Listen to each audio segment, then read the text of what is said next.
عبداللهیف علویدین جعفرویچ صبح همین روز یعنی 17 فوریه بر اثر سکته دل دنیا را پدرود گفت. در این باره خبرنگار منطقوی گازیته SSR بهادر اوراقوف در صفحه فیسبوکی خود خبر داد. اینچنین کارمند رادیوی امروز سید احسان صالح در شبکه فیسبوکی و گروه منبر می نویسد خداوند مغفرتشان کند. ناصرجان مامورزاده سرمحرر گازیته منطقوی ختلان نیز در شبکه فیسبوکی خود به مرگ نابهنگام علویدین عبداللهیف تعزیه خوانده است. علویدین عبداللهیف 56 سال داشت. او 15 می سال 1965 در شهر قرغانتپه و دنیا آمده است.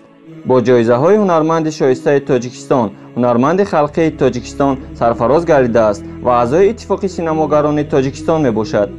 از مرگ نابهنگام او عضو جامعه تاجیکستانی و همه مخلصان او در حیرت ماندند.